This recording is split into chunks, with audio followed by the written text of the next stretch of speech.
The leaders of South Korea, the United States, and Japan are expected to embark on a flurry of diplomacy to shore up their alliance. Discussions are reportedly being held to coordinate a trilateral summit next week on the sidelines of the UN General Assembly. Talks will center around the growing nuclear threats from North Korea and ways to get China fully on board with efforts to cool tensions. Our top presidential office correspondent, Moon Connyoung, reports. A trilateral summit between the leaders of South Korea, U.S., and Japan in New York. It's a possibility carefully being reviewed by the three countries, according to a senior official at the Blue House.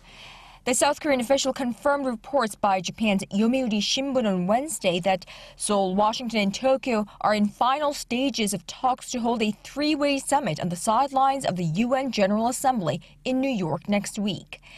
Citing unnamed Japanese government sources, the Daily reported that the meeting between Presidents Moon, Trump, and Prime Minister Abe could take place next Thursday, with a focus on bolstering cooperation in response to North Korea's latest nuclear test. The Blue House also confirmed that Seoul and Washington are indeed in talks regarding U.S. President Donald Trump's visit to South Korea during his tour of Asia in November. Earlier in the day, various media outlets in the U.S. reported that President Trump will likely stop by China on his first official trip to this part of the world, which will also take him to the Asia-Pacific Economic Cooperation and Association of Southeast Asian Nations summits in Vietnam and the Philippines in November. Should the trilateral summit take place in New York next week, it'll be the second of its kind following the first in July on the sidelines of the G20 summit in Hamburg. And Mr. Trump's stop in Seoul will take the form of a return visit to Mr. Moon's trip to Washington in June.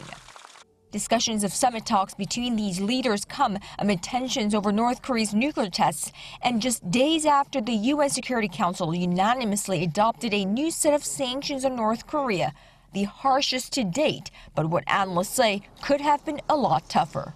Moon Connyoung, Arirang News.